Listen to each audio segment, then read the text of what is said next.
Hello students, आज हम आपके लिए लेके आए हैं सीएमए इंटर डायरेक्ट टैक्स की बिट क्वेश्चंस के सॉल्यूशन।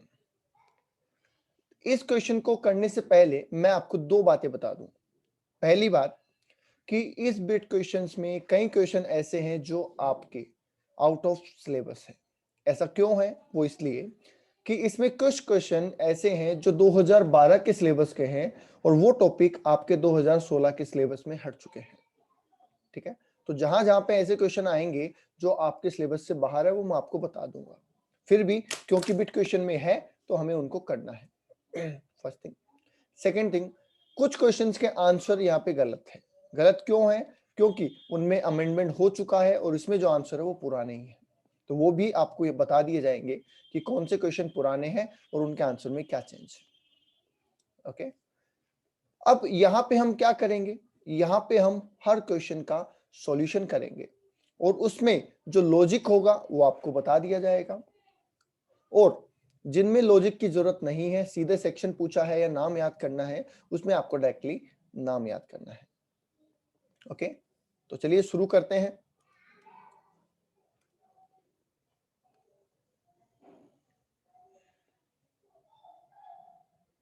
सबसे पहले आ रहा है क्वेश्चन नंबर 1। देखते हैं क्या कह रहा है क्वेश्चन नंबर 1। क्वेश्चन नंबर 1 कह रहा है the number of identities included in the definition of person. Person की डेफिनेशन में कितनी आइडेंटिटी इंक्लूड है, मतलब किन कौन कौन इंक्लूड है। मैंने आपको बताया हुआ है कि 7 पर्सन होते हैं इनकम टैक्स में। कौन कौन से बेटा? Individual, HUF, AOP and BOI, firm, company, artificial judicial person and local authority. ये 7 पर्सन है जिनका टैक्सेशन इनकम टैक्स में किया जाता है। ओके, तो हमारा यहाँ पे आंसर हो जाएगा बेटा 7। ओके, चलिए आगे चलते हैं। क्वेश्चन नंबर 2 क्या कह रहे हैं? The trust shall not be considered as a charitable trust for according the benefit of section 11 when the commercial activity in the previous year exceed। मतलब क्या है इसका कि जब हम ट्रस्ट का असेसमेंट कर रहे होते हैं तो ट्रस्ट की इनकम टैक्स फ्री होती है अगर वो चैरिटेबल पर्पज के लिए है तो। और चैरिटेबल पर्पज की डेफिनेशन में कुछ पॉइंट्स लिखे गए हैं, जैसे कि relief of poor, medical, education, yoga, preservation of monuments, preservation of wild life. उसी में एक पॉइंट लिखा गया है advance any other object of advancement of general public utility, जिसके अंदर ये कहा गया है कि आप कॉमर्शियल एक्टिविटी अगर कोई कर रहे हैं तो वैसे तो आप कर नहीं सकते, बट एक कंडीशन के साथ आप कॉमर्शियल एक्टिविटी भी कर सकते हैं। और वो कंडीशन क्या है? वो कंडीशन ये है कि कॉमर्शियल जो एक्टिविटी आप कर रहे हैं अगर उसकी ग्रॉस रिसिप्ट टोटल रिसिप्ट के 20% से does not exceeds 20% of total receipt, तो उसे भी चैरिटेबल पर्पज मान लिया जाएगा। अगर उसकी कॉमर्शियल पर्पज की रिसिप्ट टोटल रिसिप्ट के, ट्रस्ट की टोटल रिसिप्ट के 20% से ज्यादा क्रॉस नहीं करती है तो उसे चैरिटेबल पर्पज मान लिया जाता है। ठीक है, बट पहले ये प्रोविजन ऐसा नहीं हुआ करता था। पहले ये 20% की जगह पे 25 लाख का अमाउंट हुआ करता था। तो ये उस क्वेश्चन उस टाइम का है। ठीक है, अभी इसका आंसर रहेगा 20% ऑफ टोटल रिसिप्ट। ओके, चलिए आगे चलते हैं। Deduction available under section 24A। 24A में कौन सी डिडक्शन मिलती है बेटा? HP में हमने पढ़ा हुआ 2 डिडक्शन मिलती है। 24A में स्टैंडर्ड डिडक्शन मिलती है और जबकि 24B में इंटरेस्ट ऑन लोन की डिडक्शन मिलती है। ये डिडक्शन कितनी मिलती है? 30% ऑफ NAV के 30% के बराबर। तो यहाँ पे हमारा आंसर हो जाएगा A। ओके, चलिए नेक्स्ट चलते हैं। Expenditure incurred by a businessman for ready to use software. ये क्या है? तो इस पे कितनी डिडक्शन मिलेगी? क्या ये एज ए डेप्रिसिएशन 15%, 30% या 60% में आएगा, या फिर ये 100% रेवेन्यू में आएगा? देखिए, इसके ऊपर कई डिस्प्यूट्स हुए, कई कोर्ट केसेस हुए, उसके बाद एक डिसीजन आया। क्या हुआ कहा गया कि आपका जो आप रेडी टू यूज सॉफ्टवेयर लेते हैं, जैसे मान लीजिए अपन टैली लेते हैं, है ना, अकाउंटिंग सॉफ्टवेयर टैली लेते हैं, तो वो सॉफ्टवेयर रेडी टू यूज है, ठीक है, तो उसके लिए हम जो पैसा दे रहे हैं वो उसके जो डेवलपर है उसको हम एक तरीके की रॉयल्टी दे रहे हैं। इसे क्या ट्रीट किया गया बेटा? रॉयल्टी ट्रीट किया गया है, समझ रहे हैं आप? इसे असेट माना ही नहीं गया, इसे क्या माना गया? रॉयल्टी माना गया, क्योंकि ऐसे सॉफ्टवेयर को आपको हर साल रिन्यू भी करवाना होता है, तो हर साल इसकी कॉस्ट लगती है, इसलिए इसे 1 साल की रॉयल्टी माना गया। और जब इसे 1 साल की रॉयल्टी माना गया तो जाहिर सी बात है ये क्या हो गया? रेवेन्यू एक्सपेंसेस, और इसे 100% अलाउ कर दिया गया। Okay, gate my point? Okay, चलिए चले आगे। नेक्स्ट कह रहा है question number 5, the basic exemption limit for a resident super senior citizen. देखिए, सुपर सीनियर सिटीजन बोलिए या वेरी सीनियर सिटीजन कहें, बात एक ही है। बात उनकी है जिनकी उम्र 80 साल या उससे ज्यादा है।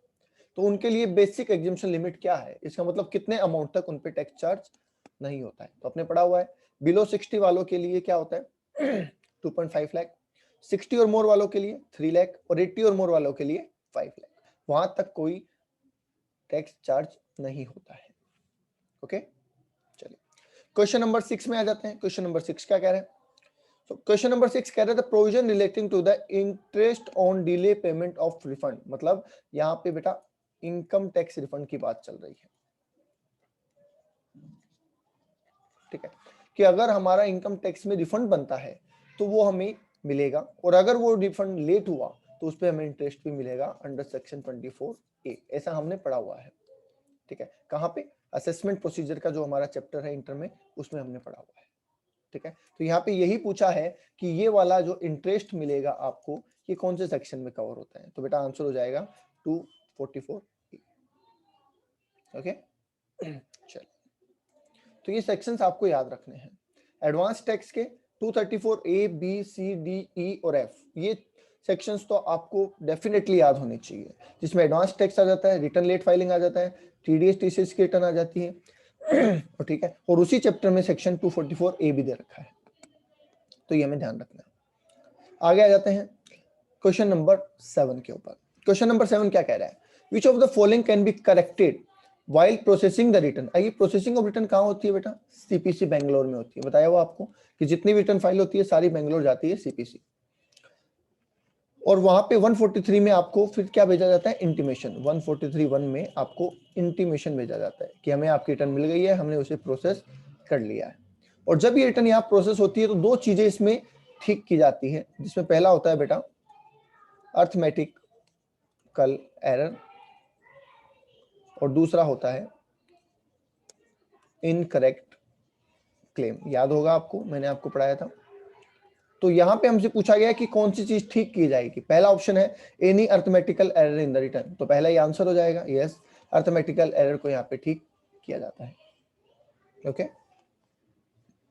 डन। चलिए, नेक्स्ट पूछा गया नोटिस अंडर सेक्शन 156। अब देखो, इसमें सीधा सेक्शन का नाम पूछ लिया कि भाई 156 किसका सेक्शन है, तो ऐसे में कोई लॉजिक की जरूरत नहीं है, ऐसे में आपको सेक्शन याद होना चाहिए। याद है तो आप इस क्वेश्चन को कर पाएंगे, अदरवाइज नहीं कर पाएंगे। 156 में आपको बता दूं बेटा किस चीज का है? Tax demand. डिमांड नोटिस इसको बोलते हैं। किसी भी असेसमेंट में अगर आपका टैक्स निकलता है तो आपको 156 में डिमांड नोटिस भेजा जाता है। ओके, चलिए आगे चल लेते हैं इसी के साथ क्वेश्चन नंबर 9 पे। क्या कह रहा है क्वेश्चन नंबर 9?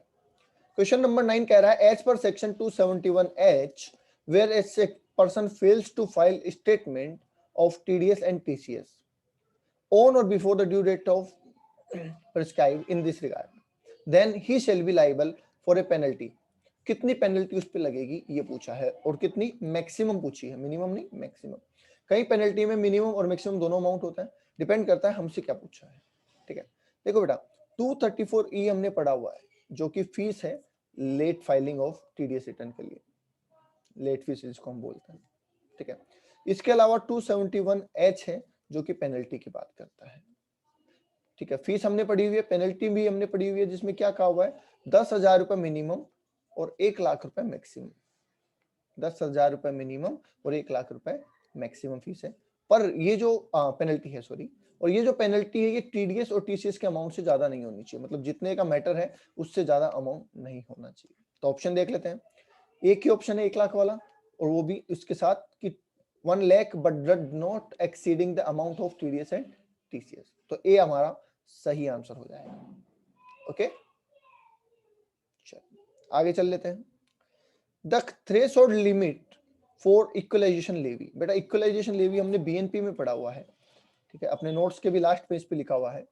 इक्वलाइजेशन लेवी जो डिजिटल मार्केटिंग होती है ना, डिजिटल मार्केटिंग या डिजिटल एडवर्टीजमेंट हम कह दो, कि आप गूगल पे कोई ऐड देते हैं, फेसबुक में अपने बेस को प्रमोट करते हैं, ऐसा कुछ करते हैं, और अगर आपने इनको 1 लाख रुपए से ज्यादा का पेमेंट किया होता है तो आपको 6% इक्वलाइजेशन लेवी गवर्नमेंट को जमा करवानी होती है, ठीक है, जस्ट लाइक टीडीएस। तो यहाँ पे हमसे पूछा गया है कि भैया इसकी लिमिट क्या है, कितने रुपए से ऊपर इक्वलाइजेशन लेवी लगती है, तो हम कहेंगे 1 लाख रुपए। 1 लाख से ऊपर इक्वलाइजेशन लेवी लगती है, वो भी 6% की रेट से, और किस चीज पे, डिजिटल एडवर्टीजमेंट पे लगती है। ओके, आई होप यहां तक क्लियर होगा बेटा आपको। चलिए आगे चलें। Rate of surcharge applicable to a foreign company having total income of ₹8 crore. देखो फॉरेन कंपनी पे बेटा जो सरचार्ज है ना, वो कुछ इस तरीके से है कि 1 करोड़ से इनकम ज्यादा है और 10 करोड़ तक है तो उस पर 2% सरचार्ज लगता है। बट अगर इनकम, टोटल इनकम जो है अबो 10 करोड़ है तो 5% सरचार्ज लगता है। ओके, अब यहां पे बोला गया 8 करोड़, तो आप बता सकते हैं कितना सरचार्ज लगेगा, 2%, ठीक है। हालांकि कंपनी का असेसमेंट इंटर के सिलेबस में नहीं है, फिर भी टैक्स रेट तो बेसिक चैप्टर में हमने सारी दे रखी है, इसलिए हम इस क्वेश्चन को आपके सिलेबस का पार्ट ही मानते हैं। ICDS standards are applied in computation income of head, मतलब कौन से हेड की इनकम निकालने के लिए ICDS को काम में लिया जाता है। जब आपको ICDS पढ़ाया था बेटा सेक्शन 145 सबसेक्शन 2 में कि गवर्नमेंट को एम्पावर किया गया है, तब ये बताया था कि इस सेक्शन की एप्लीकेबिलिटी 2 ही चैप्टर पे होती है, जो कि बीएनपी एंड अदर सोर्स की इनकम है। Salary, HP and capital gain, उन पे ICDS की एप्लीकेबिलिटी नहीं होती है, ठीक है, क्योंकि उस पे मेथड ऑफ अकाउंटिंग नहीं आता है। मेन रीजन क्या है कि उनमें मेथड ऑफ अकाउंटिंग का भी कोई रोल नहीं है। मेथड ऑफ अकाउंटिंग हमने पढ़ा था सेक्शन 145(1) में, और वो भी यही कहता था कि जो बीओपी और अदर सोर्स की इनकम है वहां पे मेथड ऑफ अकाउंटिंग का रोल आता है, तो वहीं पे स्टैंडर्ड का भी रोल आता है। तो हमारा यहाँ पे ऑप्शन क्या हो जाएगा, ए गलत हो जाएगा, बी करना भी गलत हो जाएगा, सी सिर्फ अदर सोर्स है, और डी में दोनों दे रखे हैं, इसलिए डी हमारा आंसर हो जाएगा। Perfect, okay. आगे चल लेते हैं क्वेश्चन नंबर 13 पे। क्या कह रहा है, new plant and machinery acquired and put to use by the assessee engaged in transmission of power, ठीक है, is eligible for additional depreciation. Yes, होता है एलिजिबल डेप्रिसिएशन के लिए, बोला ना हमने कि मैन्युफैक्चरिंग में हो, पावर जनरेशन, डिस्ट्रीब्यूशन या ट्रांसमिशन में हो, मिल जाएगा। At dash of actual cost, मतलब कहना क्या, मतलब ये पूछना चाह रहा है कि एडिशनल डेप्रिसिएशन कितना मिलेगा।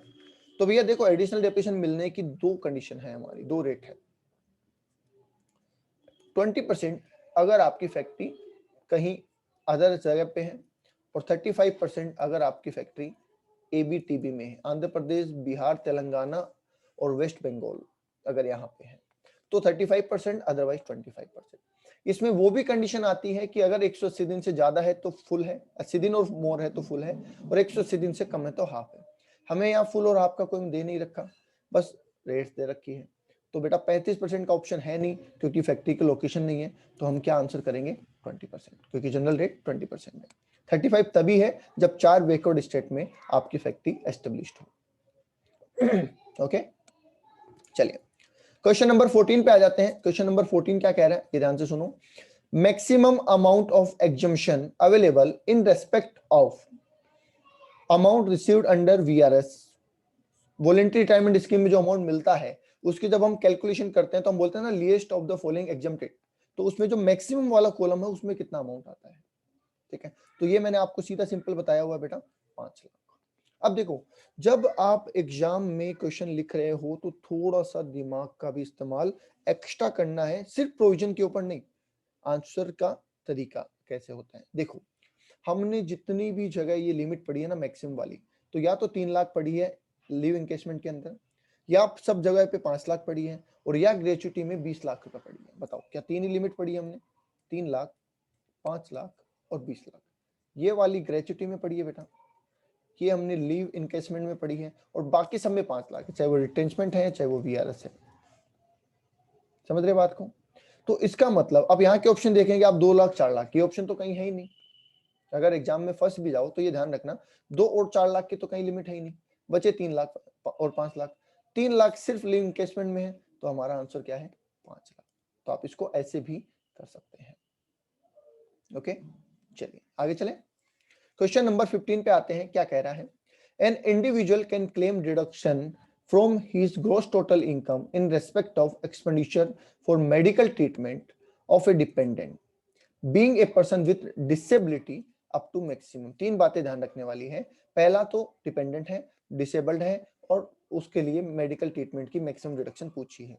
क्या ये डिडक्शन 80DD की बात कर रहे हैं, जिसमें हमें डिपेंडेंट डिसेबल्ड बोला जाता है, कि अगर हम डिपेंडेंट डिसेबल्ड का इलाज करवाते हैं, उसका टेक केयर करते हैं, तो हमें डिडक्शन मिलती है। और बेटा यहाँ पे 2 डिडक्शन बताई गई है, एक 75,000 रुपए और एक 1,25,000 रुपीज। पर हमसे पूछा है मैक्सिमम, तो हम मैक्सिमम कितनी बताएंगे? 125। समझे? आंसर दोनों है 75 एंड 125, बट हमसे मैक्सिमम पूछा है, तो मैक्सिमम पूछने का मतलब कि मैक्सिमम 125 हो सकती है। समझ गए? बोलिए, कोई डाउट यहां तक? ओके, चलिए आगे चलते हैं। क्वेश्चन नंबर 16 क्या कह रहे हैं? Dividend from A company which is engaged in agriculture activity।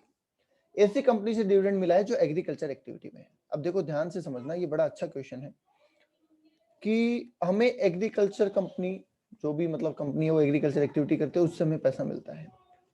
इस बात में एक बात ध्यान रखना कि हमें पैसा कंपनी से मिला है एज ए डिविडेंड, तो कंपनी ने कैसे पैसा कमाया है उससे हमें मतलब नहीं होना चाहिए। ठीक है, हमारा जो नेचर ऑफ इनकम वो डिविडेंड है, और डिविडेंड कहाँ आता है बेटा? अदर सोर्स में, अदर इनकम के रूप में आता है। अब फॉर एग्जाम्पल मैं अगर कहूं कि कंपनी ने लॉटरी से पैसा कमाया और उसको हमें डिविडेंड के रूप में बांटा, तो क्या हम ये कहेंगे कि वो हमारे लिए कैजुअल इनकम है? नहीं। ठीक है, कंपनी अगर टी के बिजनेस में है, तो क्या हम ये कहेंगे कि हमें पार्सली एग्रीकल्चर और पार्सली बिजनेस इनकम है? नहीं। तो अगर कंपनी ने एग्रीकल्चर इनकम कमाई है तो उसके लिए टैक्स फ्री होगी। ठीक है, बट हमारे लिए तो वो एज ए डिविडेंड टैक्सेबल है। तो पूछा गया क्या वो हमारे लिए एग्रीकल्चर इनकम है? हम कहेंगे नहीं, एग्रीकल्चर नहीं है। क्या बिजनेस है? नहीं, बिजनेस भी नहीं है, क्योंकि हमारा बिजनेस थोड़ी ना है। पार्सली एग्रीकल्चर है? नहीं, वो भी नहीं है। तो हम कहेंगे नन ऑफ दी अबव, वो हमारे लिए अदर सोर्स की अदर इनकम है, जो कि 10 लाख रुपए तक टैक्स फ्री है, उससे ऊपर टैक्सेबल है इंडियन कंपनी के केस में। ओके, चलिए आगे चलते हैं। 17 कह रहा है short term capital gain not cover under section 11A each. अब देखो कितनी अच्छी बात कही है। इसमें बच्चे को उलझाने के लिए ये जो वर्ड है ना, ये डाला गया है। आप क्या सेक्शन मान लीजिए पढ़ेंगे 111A, तो आप भागेंगे 111A पढ़ लिया, 15% रेट है, चलो जी ये आंसर है। ऐसा नहीं करना है, आराम से। हमें कहा है note cover under section 111A। ठीक है, इसमें जो आता है उस पर 15% है, पर जो इसमें नहीं आता उस पर क्या रेट है? उस पर तो नॉर्मल रेट है, कोई स्पेशल रेट है ही नहीं। तो क्या वो एग्जम्प्ट है? नहीं। 15% है? नहीं। Taxable at normal rate applicable to the SSC. मतलब अब नॉर्मल रेट का मतलब क्या है? अगर पाने वाला इंडिविजुअल हुआ तो स्लैब रेट लग जाएगी, पाने वाला फर्म हुई तो फ्लैट रेट लग जाएगी 30%। ठीक है, कंपनी हुई तो कंपनी की रेट लग जाएगी। तो नॉर्मल रेट का मतलब जो भी अदर इनकम पे रेट होती है वो वाली रेट लग जाएगी, स्पेशल रेट नहीं है यहाँ पे। ओके, चलिए आगे चल लेते हैं। क्वेश्चन नंबर 18 क्या कह रहे हैं? 18 कह रहे हैं loss from house property can be carry forward and set off subsequent to the 8 year if HP का लॉस हमें कैरी फॉरवर्ड करना है, तो उसके लिए कौन से कंडीशन जरूरी है? आपको याद है एक सेक्शन पढ़ा था हमने 139(3) रिटर्न ऑफ लॉस का। ठीक है, और एक पढ़ा था हमने सेक्शन 80। ये दोनों सेक्शन मिला के हमने कुछ बातें पढ़ी थी कि किसी भी लॉस को आप कैरी फॉरवर्ड तभी कर सकते हैं जब उसकी रिटर्न ड्यू डेट में भरी गई हो। उसके एक्सेप्शन में हमने पढ़ा था अनअब्जॉर्ब्ड डेप्रिसिएशन, कि उसको आप कैरी फॉरवर्ड कर सकते हैं अगर रिटर्न लेट भरी है तो भी, और एचपी का लॉस भी आप कैरी फॉरवर्ड कर सकते हैं अगर रिटर्न लेट भरी है तो भी। फिर दूसरे एक्सेप्शन में हमने ये पढ़ा था कि एचपी का लॉस तब भी कैरी फॉरवर्ड हो सकता है जब उसकी रिटर्न ना भरी हो तो भी, ठीक है। तो हम कहेंगे even if return of loss is not file. HP का लॉस तब भी कैरी फॉरवर्ड हो सकता है जब उसके लॉस के लिए हमने रिटर्न फाइल नहीं करी हो, ठीक है। इसका रीजन भी मैंने आपको बताया था कि एचपी के लॉस में मैनिपुलेशन पॉसिबल नहीं है, क्योंकि एचपी में लॉस तभी होता है जब आपका इंटरेस्ट ऑन लोन हो, और इंटरेस्ट ऑन लोन जो होता है बैंक से, उसमें हम किसी तरीके का मैनिपुलेशन नहीं कर सकते कि खर्चे ज्यादा दिखा दिए और लॉस क्लेम कर लिया, ऐसा हम नहीं कर सकते। इसलिए उसके लॉस को इजाजत दी गई है कि बिना रिटर्न भरे भी आप उसको कैरी फॉरवर्ड कर सकते हैं। ओके, आगे चल लेते हैं। The basic exemption limit in case of non resident firm. अब यहाँ पे भी एक ट्रिक डाली गई है। बेसिक एग्जम्पशन लिमिट पूछी, नॉन रेजिडेंट पूछी, अगर आपने ये वर्ड नहीं पढ़ा ना फर्म, तो आप बड़ी गलती कर जाएंगे, क्योंकि जैसे ही आप ये नहीं पढ़ेंगे आप कहेंगे 2.5 लाख रुपए, पर आप जानते हैं फर्म और कंपनी के लिए बेसिक एग्जम्पशन लिमिट कुछ नहीं होती, चाहे वो रेजिडेंट हो चाहे वो नॉन रेजिडेंट हो। तो इसलिए हम कहेंगे none of the above. Firm के लिए तो 0 है, 0 से ऊपर जो भी इनकम होगी सीधी फ्लैट रेट से टैक्सेबल होगी। ओके, चलिए आगे देख लेते हैं। TDS under section 194 in respect of dividend if पे फर्निश्ड पेन।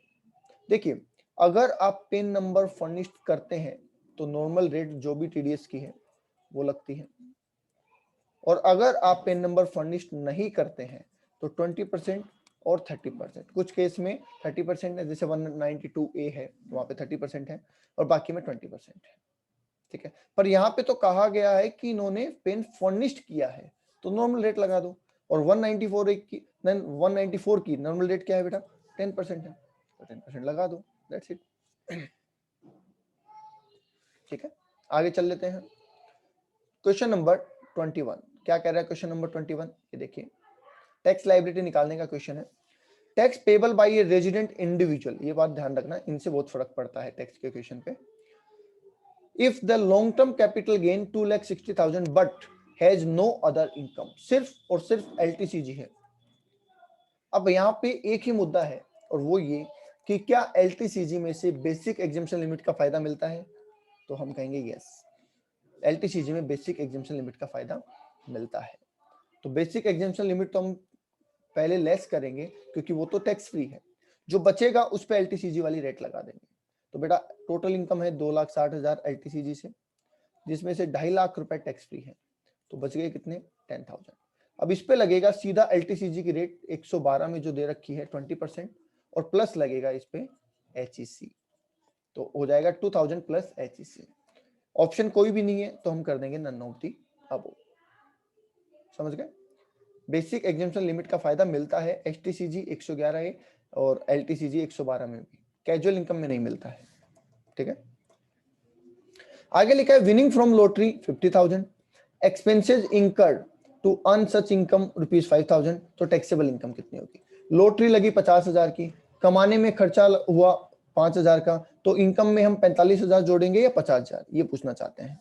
देखिए हमने एक सेक्शन पढ़ा था 58, जो ये कहता था कि कुछ खर्चे लेस नहीं होते, और उसमें यह भी कहा गया है कि कैजुअल इनकम को कमाने के लिए किया गया कोई भी खर्चा लेस नहीं होता है। इसका मतलब आंसर हो जाएगा हमारा 50,000 रुपीज। ए आंसर क्या हो जाएगा हमारा? ए 50,000 रुपीज। कैजुअल इनकम में से किसी तरीके का खर्चा कम नहीं किया जाता है और ना ही कैजुअल लॉस को सेट ऑफ किया जाता है। ओके चलिए आगे चल लेते हैं। आगे हमें कहा गया है क्वेश्चन नंबर 23 में क्या, net salary after deducting tax at source. TDS काटने के बाद जो नेट सैलरी है वो है 2,50,000 रुपए। नेट सैलरी है बेटा 2,50,000 रुपए, और उस पर टीडीएस कितना कटा है? 10,000 रुपए, ठीक है। तो amount taxable in salary, salary में अमाउंट कितना होगा? मैंने आपको बताया हुआ है कि जब भी कोई इनकम टीडीएस कट के मिलती है तो हम उसे क्या करते हैं बेटा? ग्रोस अप करते हैं, मतलब उसमें वो टीडीएस वापस जोड़ देते हैं और फिर उसको इनकम में इंक्लूड करते हैं, क्योंकि कमाया तो हमने पूरा अमाउंट है ना, मिला टैक्स कट के, तो अमाउंट रिसीव नहीं, अमाउंट अर्न पे टैक्स है, तो इसलिए हम 2,60,000 रुपए इनकम में इंक्लूड करेंगे, ठीक है। मैं आपको साथ साथ लॉजिक देता जा रहा हूं जहां जहां पे जरूरत पड़ रही है। ओके ठीक है, आगे आ जाते हैं। क्वेश्चन नंबर 24 क्या कह रहे हैं वो भी देख लेते हैं। क्वेश्चन नंबर 24 कह रहा है amount of deduction in respect of donation to approved scientific research institution under section 80 GGA। देखिए जो ये रिसर्च की छूट है ना, ये दो जगह मिलती है, एक तो बीएनपी में मिलती है और एक डिडक्शन में मिलती है। तो जिसका बिजनेस है उसको तो सेक्शन 35 और 35(2)(a)(b) जो हमने पढ़ा था ना, वहां मिल जाती है इन हाउस रिसर्च, और अलग अलग प्रोविजन थे बहुत सारे। और जिनका बिजनेस नहीं है, बिजनेस इनकम नहीं है जिनकी, उनके लिए 80 GGA और GGB ये दो हैं। ठीक है, अब हमसे पूछा गया जीजीए जो कि कंपनी के लिए है कि जीजीए में कितनी मिलती है, तो 100% मिलती है। जीजीए में कितनी मिलती है, 100% मिलती है। जीजीबी में भी 100% है। 35 में अलग अलग क्राइटेरिया है, जिसमें नेशनल लेबोरेटरी को बात कर लिए या अप्रूव्ड इंस्टीट्यूशन को बात कर ले तो 150% होता है। तो यहाँ पे बेटा दो चीजें हैं, 150% एंड 100%। ठीक है, पर हमसे स्पेसिफिक सेक्शन पूछा है कि जीजीए, तो हम क्या करेंगे, 100% करेंगे। Is that clear? चलिए नेक्स्ट चलते हैं question number 25। Agriculture land located in rural area, मतलब एग्रीकल्चर लैंड जो होती है ना, हमने वो पढ़ा था, याद है आपको कि 10,000 की पॉपुलेशन 2 किलोमीटर, फिर 6 किलोमीटर, फिर 8 किलोमीटर। ठीक है, ऐसा प्रोविजन पढ़ा था, जिससे हमें ये पता चला था कि कौन सी लैंड एग्रीकल्चर है और कौन सी नहीं है। तो जो एग्रीकल्चर लैंड है, क्या वो कैपिटल असेट है, क्या वो कैपिटल असेट नहीं है, क्या वो एग्जम्प्टेड है, तो हम कहेंगे वो कैपिटल असेट ही नहीं है। जब कैपिटल एसेट की हम डेफिनेशन पढ़ते हैं तो 5 चीजों को एक्सक्लूड कराया मैंने आपको, स्टॉक को, एग्रीकल्चर लैंड को, बॉन्ड को जो 1999 के थे, गोल्ड सर्टिफिकेट को 2015 को, और साथ में पर्सनल इफेक्ट की चीजों को। ठीक है, तो उन्हीं में से एक आइटम है हमारा रूरल एग्रीकल्चर लैंड, जो कि कैपिटल एसेट होता ही नहीं है, तो एग्जम्पशन की तो बात ही नहीं है। ओके, चलिए आगे चल लेते हैं। टीडीएस अंडर सेक्शन 193 जो कि इंटरेस्ट ऑन सिक्योरिटी की बात करता है। इफ पे डज नॉट पेन, ये मैं आपको पहले ही एक्सप्लेनेशन दे चुका हूं कि अगर आप पेन नंबर फर्निश नहीं करते तो आपको 20% या 30% की रेट से टीडीएस कटवाना होता है। ठीक है, ये वाला 192A एक सेक्शन आता है, वहां पे काम आता है। ठीक है, और ये वाला बाकी सब जगह काम आता है। तो हमारी रेट यहाँ पे हो जाएगी 193 में, अगर पेन नंबर फर्निश नहीं किया तो 20%। तो हमारे पास कोई ऑप्शन ही नहीं है, तो हम क्या कर देंगे, नन ऑफ दी अबव। क्या कर देंगे, none of the above. Is that clear? Clear है यहां तक? चलो आगे चलें।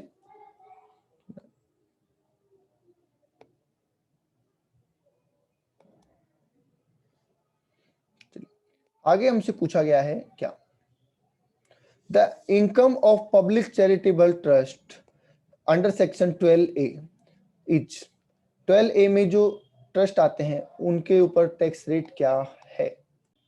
ओके हाँ, तो चैरिटेबल ट्रस्ट के लिए इनकम के रेट क्या है ये बोला हमें। तो पहली बात तो देखो, चैरिटेबल ट्रस्ट की जो इनकम होती है वो एग्जम्प्ट होती है, तो हम कहेंगे एग्जम्प्ट है। ठीक है, कुछ केसेस में ये टैक्सेबल भी होती है, अगर आपने इनकम को चैरिटेबल पर्पज में अप्लाई नहीं किया है तो देन स्लैब रेट लगती है। ठीक है, तो अब हमें पता नहीं कि यहाँ पे दो चीजों में से क्या चीज उन्होंने हमसे पूछी है, स्पेशली बोला नहीं है। ठीक है, तो हमें क्या बोला है, तो हम ज्यादा जो अप्रोप्रिएट, देखो बहुत बार ऐसा होगा जब दो आंसर सही लगेंगे। आप चैरिटेबल इनकम की, ट्रस्ट की इनकम जो होती है वो एग्जम्प्ट होती है, बट अगर उस इनकम में से कुछ बच जाए जो आप अप्लाई ना कर पाए तो वो टैक्सेबल भी होता है। ठीक है, पर हम फर्स्ट प्रायोरिटी लेंगे हमारे फर्स्ट आंसर को, तो हम क्या लिखेंगे, एग्जम्प्ट है। ओके, आगे लिखा है the number of income computation and disclosure standard issued so far, मतलब आईसीडीएस कितने हैं, 10 हैं। ये तो सिंपल सा है, तो आप बोलेंगे 10 आईसीडीएस इशू किए गए हैं। ठीक है, आगे लिखा है क्वेश्चन नंबर 29 देख लेते हैं। Expenditure in respect of winning from card game is, अभी थोड़ी देर पहले बताया था सेक्शन 58 में कि कैजुअल इनकम को कमाने के लिए जो भी खर्चे होते हैं वो नॉट डिडक्टेबल होते हैं। ठीक है, तो हम कहेंगे नॉट डिडक्टेबल। किसी भी कैजुअल इनकम को, चाहे वो लॉटरी है, चाहे वो कार्ड गेम है, चाहे वो कोई गेम शो है, चाहे वो हॉर्स रेस है, कोई भी खर्चा डिडक्टेबल नहीं है। आगे देख लेते हैं क्वेश्चन नंबर 30।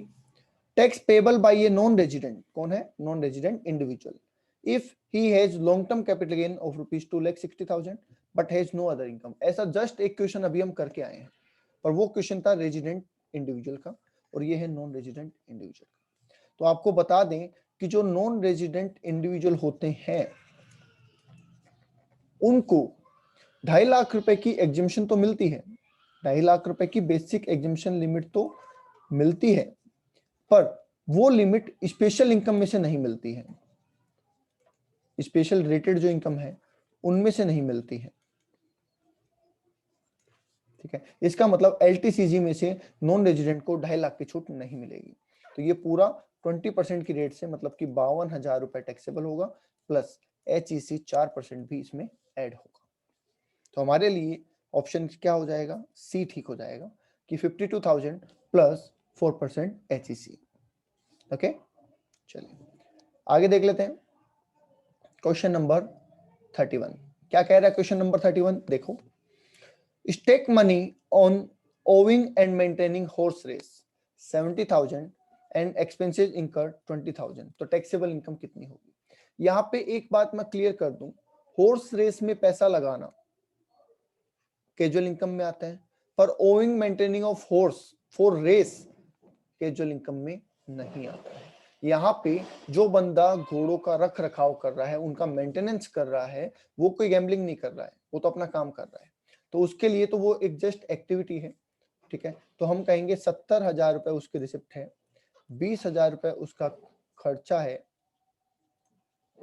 ठीक है, तो उसके लिए इनकम कितनी हो जाएगी? 50,000 की हो जाएगी। ओके, तो हम यहाँ पे कहेंगे 50,000। मैं फिर कह दूं, कैजुअल इनकम में बेटिंग जो हम करते हैं हॉर्स रेस पे वो कवर होती है। ठीक है, हॉर्स को मेंटेन करने की, रेस के लिए जो घोड़े मेंटेन किए जाते हैं उसकी इनकम इसमें नहीं आती है। ओके, चलिए आगे चल लेते हैं। क्वेश्चन नंबर 32 क्या कह रहा है? Rent after deducting municipal taxes. आपको पता है पहले हम निकालते हैं जीएवी, बताया था, उसमें से हम करते हैं बेटा एम टैक्स कम, मतलब म्युनिसिपल टैक्स कम करते हैं, तो हमारे पास निकल के आती है एनएवी। अब हमें कहा गया यहाँ पे rent after deducting multiple tax, तो क्या हमें एनएवी दे रखी है? यस, हमें एनएवी दे रखी है। आगे बोला the amount of taxable income from house property क्या होगी? अगर एनएवी 2 लाख है तो इनकम कितनी होगी? तो 2 लाख में से हम 2 डिडक्शन देते हैं, एक स्टैंडर्ड डिडक्शन 30% और एक interest on loan. Interest on loan की कोई जानकारी है नहीं, तो हम इसमें से 30% एचडी काट देंगे, जो कि हो जाएगा 60,000, तो आंसर हो जाएगा हमारा 140। तो बी आंसर हो जाएगा हमारा 1,40,000 रुपीज। ओके, चलिए आगे चल लेते हैं बेटा। Question number 33, contribution to approved research institution in case of businessman. अब बिजनेसमैन बोल दिया तो क्या सेक्शन 35 लगेगा? और अभी थोड़ी देर पहले बताई थी सेक्शन 35 में 2 रेट है, 100% एंड 150%। ठीक, अब आप देखो कितना आसान हो गया ये, 150 का तो ऑप्शन ही नहीं है आपके पास, तो आपके लिए रेट क्या हो जाएगी? 100%। 150 का तो ऑप्शन ही नहीं है, तो बात ही खत्म हो गई, तो आंसर क्या हो जाएगा? 100%। ठीक है, अप्रूव्ड इंस्टीट्यूशन या नेशनल लेबोरेटरी को हम देते हैं तो 150% में आता है, सोशल और साइंटिफिक रिसर्च के लिए देते हैं या इंडियन कंपनी को देते हैं तो 100% में आता है, पर वो सारी बातें हमें कही नहीं गई है। ठीक है, तो हम हमारा 100% का ऑप्शन लेके चलेंगे। ओके, आगे कहा गया rebate under section 87A is allowed to an individual, बिल्कुल, who is a resident, बिल्कुल ठीक है, in India and whose total income does not exceed। अगर हमें 87A की रिबेट लेनी है तो हमारी इनकम, टोटल इनकम जो है वो कितने से ज्यादा नहीं होनी चाहिए? तो सीधी सी बात है 5 लाख।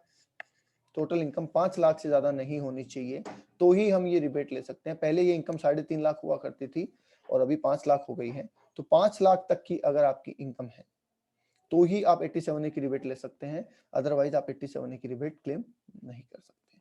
इसमें मैं आपको बता दूं कि इसका जो आंसर दे रखा होगा इस सीट में वो गलत दे रखा है। ठीक है, इसका जो आंसर है आई थिंक वो गलत दे रखा है, क्योंकि पुराना क्वेश्चन है, अपडेटेड नहीं है, इसलिए इसमें क्वेश्चन में आंसर गलत है। ठीक है,